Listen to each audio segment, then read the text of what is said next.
Let's imagine you are sitting at home in Europe, scrolling through the news, and suddenly you see the headline: "The United States no longer guarantees Europe's security." At first, you might think it's just clickbait or some exaggerated commentary. But this time, it is not a tweet, not an off-the-cuff speech, and not a gaffe at a rally. This time, it's written in black and white in the new national security strategy of the United States under President Trump.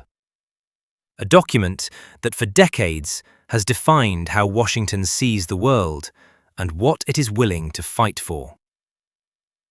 For roughly 80 years, since the end of World War II, Europe has lived under what many called the American umbrella.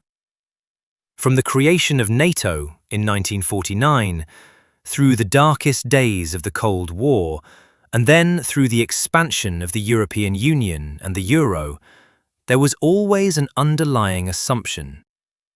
If something really terrible happened, the United States would be there. That assumption has been shaken before. Different presidents criticized Europe for spending too little on defense, or for hiding behind the American shield. But what we see in this new strategy is not just a complaint. It is a break with an entire era. In the text of the strategy, Europe is no longer portrayed as a partner facing external enemies. Instead, it is described as a continent that is destroying its own civilization. The document claims that European elites are surrendering their sovereignty, opening their borders without control, tolerating censorship in the name of political correctness, and, step by step, dissolving the cultural foundations that once made the West strong. In other words, the United States under Trump is not saying, "We and Europe are together against the threats of the world." It is saying, Europe itself has become a problem. This marks two major ruptures with the traditional American way of thinking about Europe. First, the traditional threat hierarchy is turned upside down. During the Cold War, and again after Russia's annexation of Crimea in 2014 and the full-scale invasion of Ukraine in 2022, American strategy treated Russia as one of the central challenges in Europe. The question was always, how do we deter Moscow? How do we reassure the Baltic states? How do we keep Ukraine alive? In the new strategy, the focus shifts dramatically.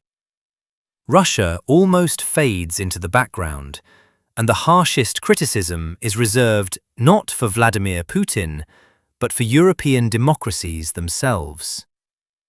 Instead of condemning authoritarian expansion, the text attacks what it calls the decadence and self-destruction of Western Europe. Second, the United States openly positions itself as a political actor inside Europe, not just a military ally. Washington now signals its support for what it calls patriotic governments, meaning nationalist, Eurosceptic forces that challenge Brussels. Hungary, under Viktor Orban, for example, is quietly praised as a model of cultural defense and national sovereignty, even though Orban maintains close ties with the Kremlin. The message is clear. America under Trump is prepared to side with parties that weaken the European Union if those parties fit the ideological agenda of America first. This shift did not happen overnight. It has been foreshadowed by a series of episodes that many European governments preferred to treat as isolated incidents. One of the most striking came in November, when the Trump administration presented a so-called 28-point peace plan for Ukraine. On paper, it was advertised as a roadmap to end the war. In reality, it demanded that Ukraine recognize the loss of the entire Donetsk region, including areas that Russia had not yet captured, cut its armed forces almost in half, and formally abandon any ambition to join NATO. If implemented, such a plan would give Vladimir Putin almost everything he wanted without needing to win it on the battlefield.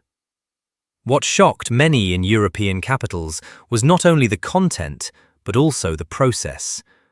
The proposal was worked out directly between Washington and Moscow, with almost no consultation with Kiev and none with European allies.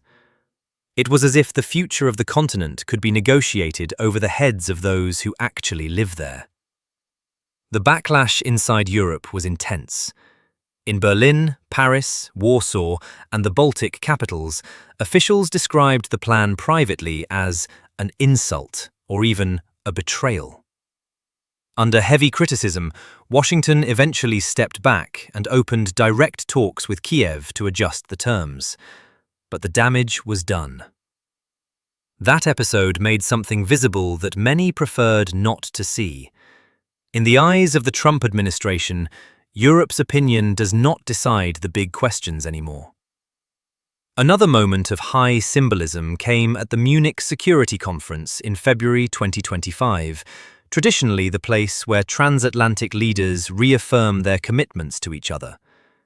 Instead of a warm pledge of unity, European delegates heard a cold warning from US Vice President J.D. Vance. In his speech, Vance barely mentioned Russian aggression.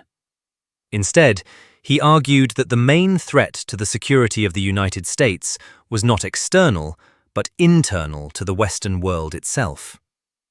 According to him, Europe had allowed uncontrolled migration, criminalized dissenting views, and abandoned the core values of Western civilization. In interviews afterwards, Vance went even further, hinting that some European societies might no longer be worth defending if they refused to reform. That sentence, coming from the second highest official in the US government, landed like an earthquake in diplomatic circles. For the Kremlin, it was a gift, a public confirmation that the American leadership no longer sees the defense of Europe as sacred. Behind these political messages lies a strategic doctrine that has been developing for years, championed by figures like Elbridge Colby, a former Pentagon official and one of the architects of the Great Power Competition framework. Colby, and those who think like him, start from a brutally simple premise. The United States does not have the resources to win major wars simultaneously in Europe and Asia, and it will not try. For them, China and the Indo-Pacific are the real center of gravity of the 21st century. If a decisive conflict comes, it will likely happen around Taiwan or in the South China Sea, not in the plains of Eastern Europe. In that scenario, every tank, every ship, every squadron deployed in Europe is a tank, ship, or aircraft that cannot be used to contain Beijing. On this logic, supporting Ukraine, deterring Russia, or reassuring NATO may be politically desirable, but they are strategic luxuries. When push comes to shove, they are the first things to be sacrificed. This logic fits neatly with another trend inside Trump's political universe: the revival of a hemispheric strategy focused on the Western Hemisphere, especially the Caribbean and Latin America. Influential figures like Steve Bannon have long argued that the United States is, above all, a Pacific nation, whose destiny lies in the competition with China and control of global trade routes. The Arctic and the Pacific are presented as the core strategic zones, while Europe becomes a secondary theatre, almost a legacy commitment from the 20th century. We can already see concrete signs of this shift. Since August, the US has quietly built up its largest military presence in the Caribbean in decades, officially under the banner of anti-drug operations. But the timing overlaps with rising tensions with Venezuela, and many analysts interpret it as preparation for a possible effort to destabilize or even overthrow the Maduro regime. The message is that Washington is willing to invest military power in its own backyard, while treating Europe as an area where its role will steadily shrink. Does this mean the United States will completely abandon Europe? Not exactly. The new strategy is more subtle, and in some ways, more ruthless. Washington still has over $4 trillion of investment tied up in the European Union. European markets, technologies, and financial systems remain vital to American companies. That is why the document draws a clear distinction between military guarantees and economic leverage. Militarily, the plan is to reduce permanent deployments, scale back pre-positioned equipment, and make any intervention highly conditional. The famous idea that an attack on one is an attack on all, which has defined NATO for generations, begins to feel less like a solemn promise and more like a political option that can be withheld or traded. Economically, however, the United States intends to tighten its grip. We saw a preview of this in July 2025, when Washington threatened to impose 30% tariffs on European goods, triggering a frantic round of negotiations. The final agreement avoided an all-out trade war, but it left in place a 15% tariff on most European exports to the US, while Brussels agreed to sharply cut tariffs on American industrial products. In practice, this was a one-sided deal. Europe paid to maintain access, while the US kept a powerful economic weapon on the table. Taken together, these moves paint a picture of a new reality. On one hand, US troops gradually step back from Europe. On the other hand, US economic pressure increases. The umbrella is thinner, the bills are higher. And hanging in the background is the possibility that, in a crisis, whether over Ukraine, the Baltic states, or a flashpoint in the Mediterranean, Washington might simply say, "You are on your own." So what can Europe do in the face of a United States that is no longer a simple ally, and in some respects behaves almost like a rival power? The first response has already begun. Since Russia's full-scale invasion of Ukraine in 2022, European defense spending has surged. Countries that once treated the 2% of GDP target as an annoying suggestion are now racing to meet or exceed it. Hundreds of billions of euros are being poured into tanks, air defense systems, ammunition stocks, and new technologies. Yet, as many military experts point out, spending money is not the same as building power. Europe's defense industry remains fragmented. Different countries build their own tanks, their own fighter jets, their own naval fleets, often duplicating effort and wasting resources. Command structures are still mostly national. It is far from obvious how a Spanish frigate, a Polish artillery unit, a French fighter squadron, and a German cyber defense team would operate together in a real war without US coordination. That is why, in recent years, the once taboo idea of a true European army has returned to the political agenda. We are not talking just about small EU battle groups or symbolic missions, but about a common command, a shared planning staff, and integrated procurement systems that treat the European Union not only as a market, but as a security actor. The new situation with the United States gives this idea a new urgency.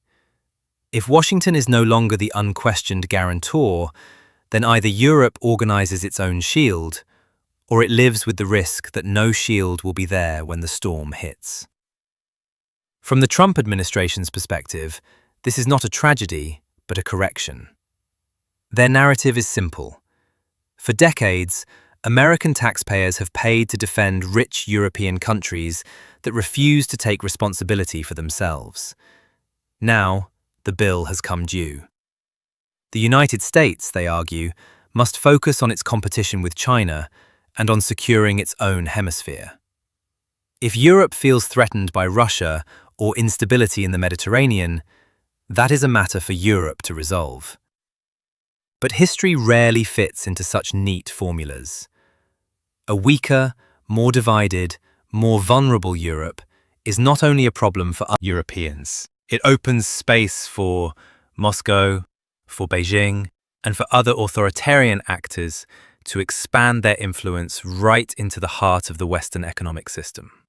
It also risks turning crises at Europe's borders, in North Africa, the Middle East, or the Caucasus, into chain reactions that affect the entire global economy. In that sense, the Trump strategy may not be the end of entanglement, but the beginning of a more chaotic and less predictable world for everyone, including the United States. At the end of the day, the new national security strategy forces Europe to confront a question it has avoided for a long time. What does it mean to be an adult power in a dangerous world? For nearly a century, Europeans have, in many ways, outsourced that question to Washington. They built the world's largest single market, a powerful currency, and complex social systems, all under the assumption that someone else would take care of the tanks, the missiles, and the nuclear deterrent.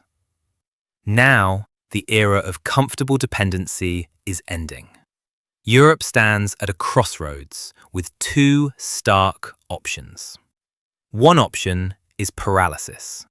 Endless internal quarrels, national rivalries, and half measures, while Russia keeps grinding in Ukraine and the United States keeps looking away. That path leads to a continent that is rich but defenseless, a tempting prize for authoritarian ambitions and economic blackmail. The other option is transformation. Using its immense economic weight, technological base, and population to build a coherent security structure of its own. That does not necessarily mean breaking with the United States, but it does mean planning for a future in which American help is no longer automatic. It means accepting that the defense of Europe is, above all, the responsibility of Europeans. The new Trump doctrine may feel like a brutal shock, but it also removes the last illusions. The message from Washington is hard to misunderstand. We will look after our interests. You must look after yours.